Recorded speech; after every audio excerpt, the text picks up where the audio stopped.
Une opération à cœur ouvert pour un rhume de cerveau. Là vraiment ils exagèrent, ils en font un peu trop. Une séance d'électrochoc pour une fracture du pouce. Arrête, tu débloques, tu fiches la frousse. Il s'agit aujourd'hui de vous présenter la lecture linéaire de la scène 4 de l'acte 2 du médecin malgré lui, c'est-à-dire la consultation de Sganarelle, obligé malgré lui d'être médecin pour éviter les coups de bâton.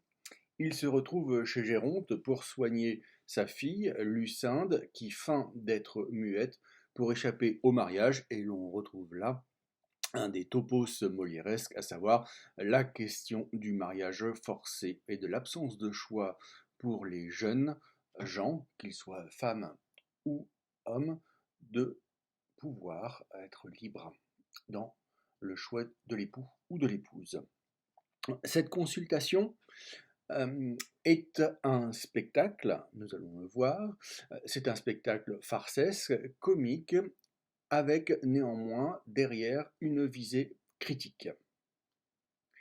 Dans la première partie du texte, donc des lignes 1 à 35 pour le format que nous utilisons en classe, nous avons le début de la consultation qui aura, on l'a vu, cette consultation, un déroulé orthodoxe.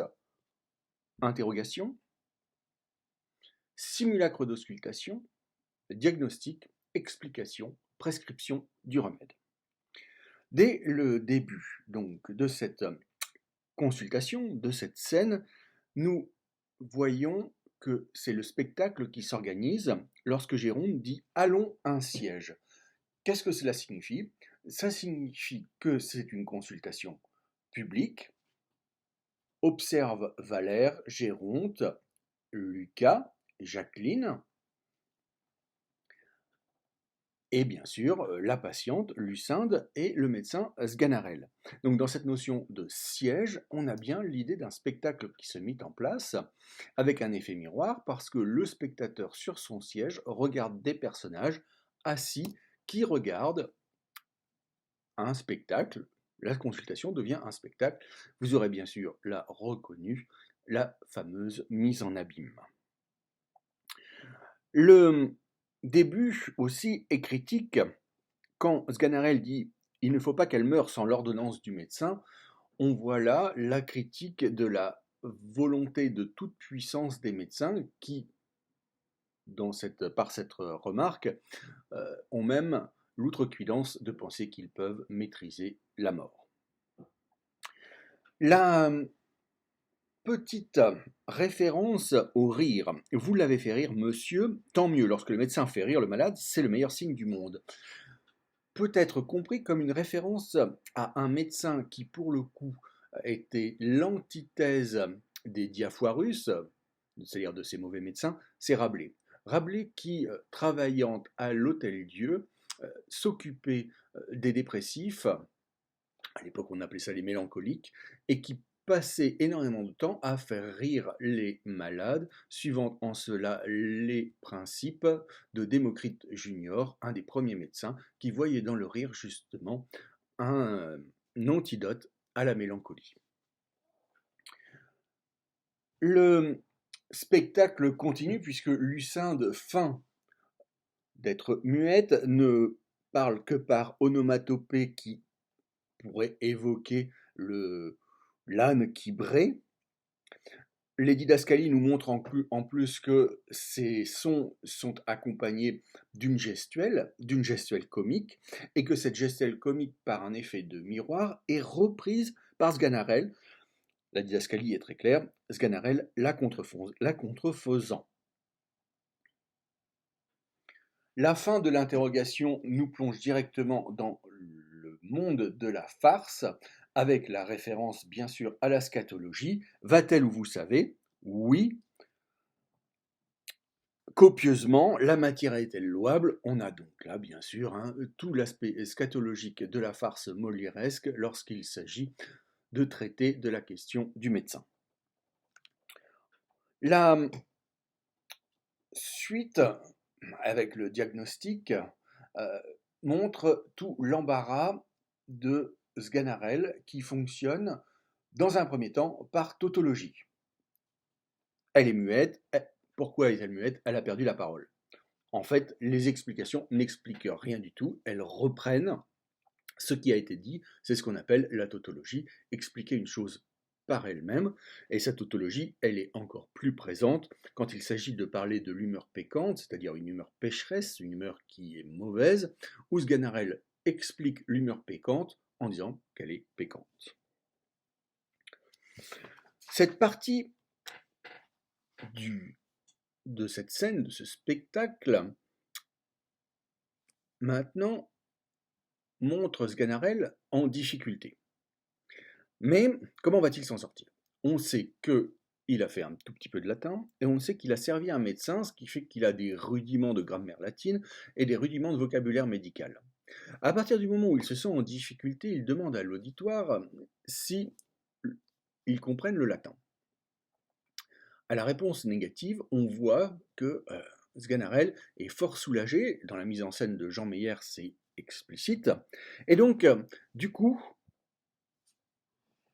il change d'attitude. La didascalie la précise bien, en faisant de plaisantes postures. C'est-à-dire que là, on a bien un spectacle. Sganarelle donne la comédie.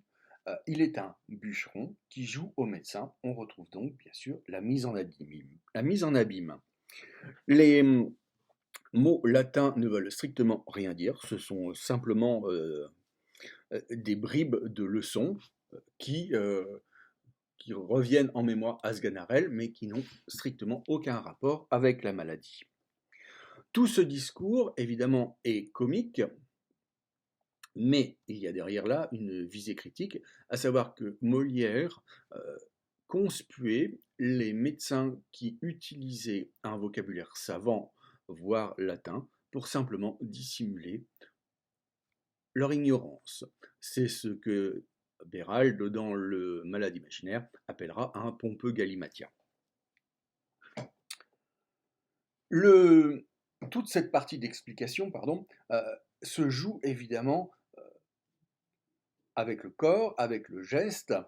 C'est ça qui fait qu'il y a spectacle, c'est-à-dire quelque chose à regarder, une action. Dans la mise en scène de Jean Meyer, on voit par exemple que Sganarelle, fort préoccupé par la cohorte nourrice, en profite pour la palper, pour la caresser. Et bien évidemment, on retrouve là la fonction comique des fonctions basses, qui, évidemment, va dans le sens d'un spectacle joyeux et farcesque. Molière, ici, ne se contente pas de se moquer des médecins qui utilisent un langage savant pour dissimuler leur ignorance, il agresse, entre guillemets, bien sûr, les personnes qui se laissent duper. Parce que ici, nous avons bien des bourgeois, des personnages qui sont naïfs et qui se laissent avoir par le spectacle de Sganarelle. La fin du texte pourrait sembler comique, et elle l'est bien sûr, cette idée de pain et de vin qui aurait une vertu sympathique désignant que le pain et le vin s'accordent bien ensemble, mais Sganarelle rajoute la mention du perroquet. Comment comprendre ce remède? Comment comprendre cette association du pain et du vin et du perroquet, qui n'est pas d'ailleurs attestée par la zoologie? Il ne faut pas oublier que le Molière écrit Le médecin malgré lui en 1666, alors que l'Église a fait interdire sa pièce, sa grande comédie sérieuse, Don Juan. On pourrait peut-être y voir ici une pique adressée à l'Église, parce que l'on sait que à la fin de la messe, la communion à deux espèces se fait au pain et au vin. Dans ces conditions, le prêtre serait comparé à un perroquet qui psalmodie, qui répète perpétuellement les mêmes phrases, ce qui d'ailleurs fait partie du rituel de la messe, cette espèce de litanie, cette répétition de formules toutes faites.